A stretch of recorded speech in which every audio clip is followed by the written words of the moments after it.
Benim ömrüm bəcəyim, sən qızıl gülüm çiçəyim. Öldürmə məni əzizim, öldürmə məni mələyim. Yandırma məni gözəlim, mənim mələyim. Ah, mənim mələyim. Sən mənim ömrüm bəcəyim, sən qızıl gülüm çiçəyim. Öldürmə məni əzizim, öldürmə məni mələyim. Yandırma məni gözəlim, mənim mələyim, ah mənim mələyim. Qayıt əzizim, qayıt qoy üzüm gülsün. Qayıt əzizim, qayıt qəlbim sevinsin. Ürəyim yanır, qəlbim odlanır. Ürəyim yanır, qəlbim odlanır. Qayıt əzizim, qayıt qoy üzüm gülsün. Qayıt əzizim, qayıt qəlbim sevinsin.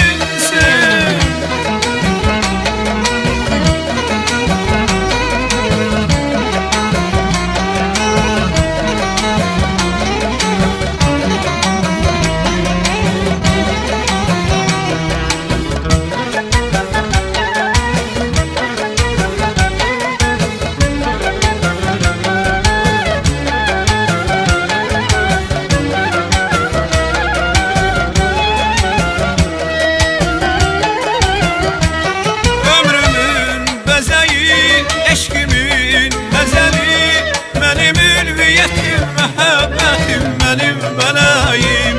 Mənim ülviyyətim, səadətim, mənim mələyim. Mənim ülviyyətim, sədaqətim, mənim gözəlim.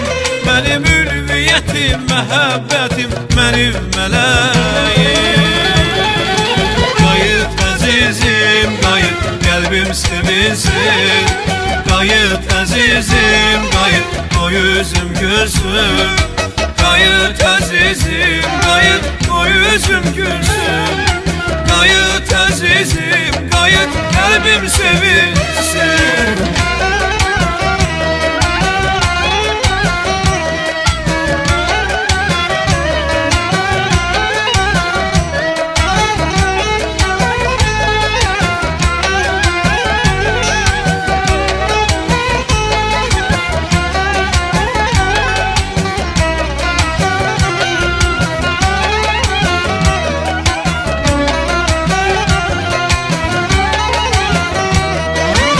Danış mənimlə əzizim, ürəyim yanır sevgilim.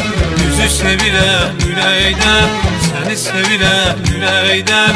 İnan sevirəm ürəkdən, səni mələyim, ah səni mələyim. Danış mənimlə əzizim, ürəyim yanır sevgilim. Düzü sevirəm ürəkdən, səni sevirəm ürəkdən. İnan sevirəm ürəkdən, səni gözəlim, ah səni mələyim. Qayıt əzizim, qayıt qoy üzüm gülsün. Qayıt əzizim, qayıt qəlbim sevinsin. Qayıt əzizim, qayıt qoy üzüm gülsün. Qayıt əzizim, qayıt qəlbim sevinsin. Qayıt əzizim, qayıt qoy üzüm gülsün. Qayıt əzizim, qayıt qəlbim sevinsin.